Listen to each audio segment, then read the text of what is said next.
देवभूमि हिमाचल प्रदेश वास्तव में ही ऋषि मुनियों की तपस्वी रही है। अतः महादेव की कहानी भी इसी सत्य को चरितार्थ करती है। जिला सिरमौर में नाहन शिमला राजकीय उच्च मार्ग पर सराहां से केवल 9 किलोमीटर दूर ग्राम कवारधार में भुरसिंह महादेव की देवस्थली है। ठीक ऊपर पर्वत पर, जो समुद्र तल से लगभग 6500 फीट ऊंचा है, उस पर भुरसिंह महादेव का प्राचीन मंदिर भव्यमान है, जहां से चारों ओर का अति विहंगम दृश्य मन को प्रसन्नित करता है तथा मन को शांति प्रदान करता हुआ अध्यात्मवाद की ओर अग्रसर है। इस पवित्र मंदिर को भुरसिंह महादेव, भुरेश्वर मंदिर और भुरसिंह महादेव मंदिर के नाम से भी जाना जाता है। भू लिंग कालांतर में भुरसिंह, भू ईश्वर, भुरेश्वर, ये भुरसिंह महादेव के प्रचलित नाम है। द्वापर युग में इस पर्वत शिखर पर बैठकर भगवान शंकर ने मां पार्वती के कहने पर महाभारत का युद्ध देखा था। तब से यहां भूमि पर शिवलिंग की उत्पत्ति मानी जाती है। ऐसी कहानी है।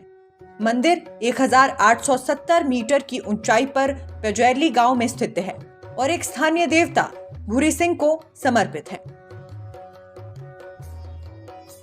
यदि बात भुरेश्वर महादेव की कथा की करें तो एक बार सौतेली मां के दुर्व्यवहार से दुखी भाई बहन अल्प आयु में ही गाय, बैल, भेड़ बकरी चराने के लिए इसी पर्वत शिखर पर आते थे तथा शिवलिंग के इर्द गिर्द खेलते और सोते थे। शिवशंकर महादेव ने इन्हें अपने चरणों में स्थान दिया तो समय व्यतीत होने पर दोनों अबोध भाई बहन शिव की आराधना करते करते शिव भक्त हो गए और भगवान शंकर ने इन्हें देव शक्ति प्रदान कर अपना गण भाई देवता के रूप में, बहन देवी के रूप में बना दिया। परंतु आम जनता के लिए ये दोनों उस समय अबोध बालक बालिका बने रहे। शरद ऋतु के एक दिन महाप्रलय वाली वर्षा, तूफान, ओलावृष्टि, बर्फबारी में पशु चराने गए भाई बहन से एक गाय का बछड़ा गुम हो गया। सौतेली मां ने दोनों बच्चों को उस बछड़े की खोज कर लाने के लिए जंगल में भेज दिया। पर्वत शिखर पर शिवलिंग के पास शीत प्रकोप से एवं देवयोग के कारण बछड़ा निश्चल हो गया था। भाई ने जब ये देखा तो स्वयं वहां रुक गया और बहन को घर भेज दिया। दूसरे दिन पिता ने अपने पुत्र और बछड़े की खोज में जंगल में उसी पर्वत शिखर पर जाकर देखा तो नीचे बछड़ा और ऊपर शिवलिंग के पास लड़का निश्चल खड़े थे, जो देखते ही देखते अंतर्ध्यान हो गए। सौतेली मां ने बहन का विवाह काना कडो के साथ करने का निश्चय लिया, जिसे पिता ने भी स्वीकार कर लिया। तदनंतर काना कडो बारात लेकर पर्वत शिखर पर आया। बहन की विदाई के समय भाई बहन बहुत प्यार प्रेम से मिले। भाई को छोड़कर बहन ससुराल जाने को तैयार नहीं थी। भाई ने बहुत मिन्नत की और विदाई दे दी। करीब 1 किलोमीटर ग्राम कथाड़ की तरफ जाते हुए लगभग 50 बीघे लंबे चौड़े मैदान भ्यूतल में डोली से लड़की ने छलांग लगा दी तथा अपनी देव शक्ति का प्रयोग करते हुए लड़की ने छलांग लगाते ही आधा मैदान अपने साथ घिन्नी घाट की तरफ गिराते हुए आगे बढ़ गई। 1 किलोमीटर नीचे जाकर अंतर्ध्यान होकर एक बान के वृक्ष के नीचे भाभड़ के घास पर पवित्र जलधारा के रूप में प्रकट हो गई।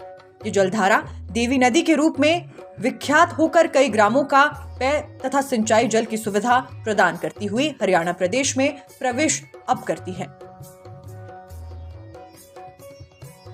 जिन बच्चों को लोग अबोध, असहाय, सौतेली मां के दुर्व्यवहार से पीड़ित मानते थे, उन्होंने भगवान शिव द्वारा प्रदत्त देव शक्ति का प्रयोग करके सबको आश्चर्यचकित करके दया करने का पाठ सिखाकर शिवलोक को प्राप्त हो गए तथा इस विवाह विदाई कार्यक्रम भाई बहन का प्यार, प्रेम, दयावान बनने के लिए देव शक्ति आस्था रखने हेतु प्रतिवर्ष कार्तिक मास की शुक्ल पक्ष में दिवाली के ठीक 11वें दिन एकादशी तिथि को महान पर्व मनाया जाता है, जिसमें पजैली देवस्थली से ढोल नगाड़ों व पुजारियों सहित शोभा यात्रा का आरंभ होता है तथा ये शोभा यात्रा पर्वत शिखर पर स्थित भुरसिंह महादेव मंदिर तक जाती है। इस महान पर्व पर रात को भाई बहन का पवित्र अपूर्व मिलन होता है तथा द्वादशी को मेला पूर्ण हो जाता है।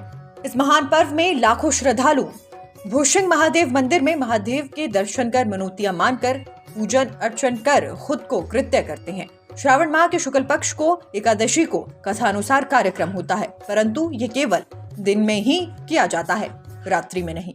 वैसे भी प्रतिदिन सैकड़ों श्रद्धालु भक्तजन पूजन के लिए भुरसिंह महादेव मंदिर में दर्शन के लिए आते हैं और अपनी मनोकामना को पूर्ण करते हैं। Bureau report, nation speaks.